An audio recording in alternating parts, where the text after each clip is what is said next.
is today. He was meant to join, of course, in December. Laurier McKill, we said he was stepping down in April. He's been absent for a few weeks.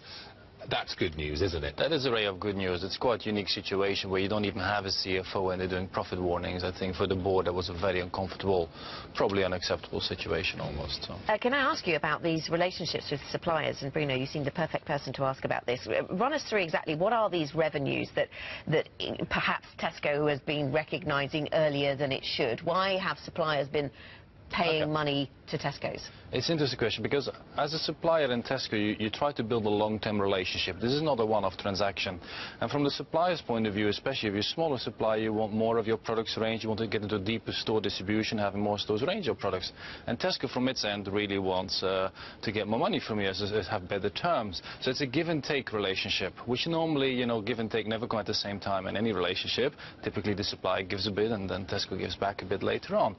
Now that's normally fine in any normal company that grows. There's some good time, bad times, that all averages out. But when Tesco has been declining 3-4 years in a row, the pressure on these commercial people to continually ask for favors from suppliers, bring in the money early without being able to give back a bit later, that situation gets entirely out of hand. But I would say it's inherent in the relationship between a supplier and a retailer that there will be that grey zone. There will always be a bit of that judgment. It's just gone totally out of whack in Tesco's case. That's interesting. So when we hear about the fact that, you know, yesterday they told us that they had overstated an earnings estimate, and then you scratch your head and think, well, does the same rationale that led to that overestimate in the first half, did that also apply to previous years of reported profits? And the CEO says his focus is on the first half, but he could go back to other years. He's trying to sort of size and scope this and work out how far back this goes. From what you said, this is something that perhaps only did come to the fore in the first half of this year. Correct. And so, given that it's typically a culture problem of a commercial department under pressure, it would have started way before. It would have started when Tesco's problem started several years ago. Now, that also means, so on the one hand, that means probably more historical restatements. It also means that it probably won't be as bad on every individual year, because the only problem you have year on year is the increase in the amount of pulling forward rebates. You won't have every year like several £100 million of restatement necessarily. So every year you look at the slight increase of how much they're pushing the boundary. Does that tell us that the £2 billion wiped off the market cap might be an overreaction? In my view, it is an overreaction because they haven't used the big F word of fraud just yet, and I think that's rightly so. There might be a few individual transgressions, but so I think, and because also the most important thing, if you're a value investor in Tesco at this stage, it doesn't really, you should have known that it was coming. You know, when you get the CEO change, there's always a bit of a kitchen sinking. So to be surprised at this, I think it's a step to fight. It's just to be going a bit faster. The biggest question for Tesco you should really worry about is, can Dave Lewis really fix the UK trading? Can he be appealing on price? Can he be appealing on quality? If you do, that long-term margin of Tesco has nothing to do with this historical shenanigans. Right, so this is a distraction in that sense. This is something that they need to address and to fix, but actually the bigger problem is tackling the discounters.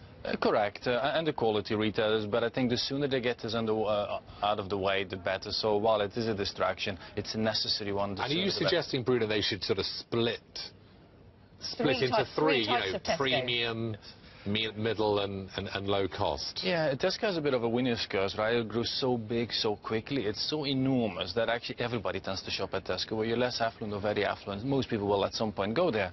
Now that means Tesco can't sort of easily choose one side of the spectrum. It can't just decide to be really good on price, because if it does, we'll have to make loads of cost cuts, which will make it less appealing to affluent people who want a great quality and a great range.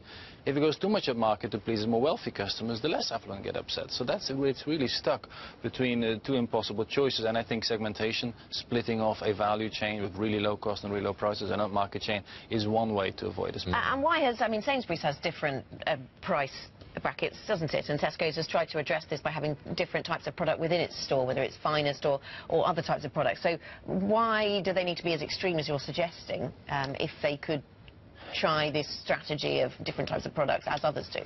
Correct. So for Tesco, historically, it worked to do a bit of everything, but it only works as long as you have limited competition. Because of the increase in discounters and Waitrose, Sainsbury's and the likes, today consumers have more choice than they ever had. Typically now, finally, people have 3 or more supermarkets nearby. And actually, being a one-size-fits-all solution is great if there's limited competition, but suddenly people figure, actually, now if I really want to save money, Aldi, Lidl, Asda, so much cheaper. If I want to have quality, Waitrose and Sainsbury's is so much better.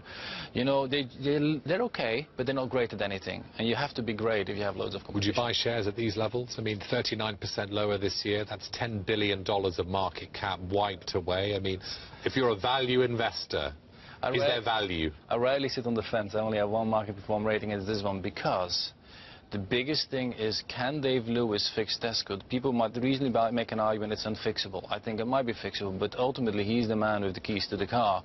And until he really announces a strategy for the UK, this is how I'm going to fix it, I wouldn't want to put my money in without knowing how he's going to. Because the UK is 68% of the business, isn't it? It's the key driver of value. All the rest is basically ancillary. Would anybody buy Tesco? I think it's still quite big, but most importantly, if you're an investment committee deciding on making that offer, there's too much uncertainties. You definitely want the accounting issues to be out of the way, and I don't think there's any rush before you know how Tesco can be fixed. I think people will be waiting. If there was anybody out there, they probably would be waiting and seeing. In the meantime, will it continue to lose market share?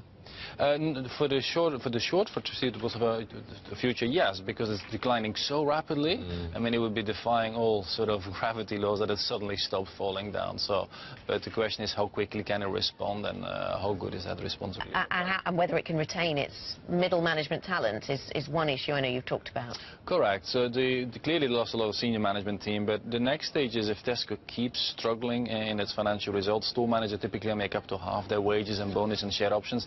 They haven't seen hardly any of that for 3 years in a row. When this continues, when they lose the morale and start going to Aldi Lidl, who are opening up more than 100 stores a year, to go to Australia, to being pushed away, when you lose that middle layer of store managers and store directors, then the staff morale disappears, and then you get waste and shrink and availability going atrocious, and then that's the ultimate step off. Is former CEO Phil Clark's legacy being further tainted, Bruno, or what do we think of him now? What legacy? Well, what legacy? There you go. Is that it? Yeah. That's it. What legacy? That says everything, doesn't it? It does really. Bruno, thank you very much for joining us today. Really great to get your insights. Bruno Monteyne from Sanford C. Bernstein.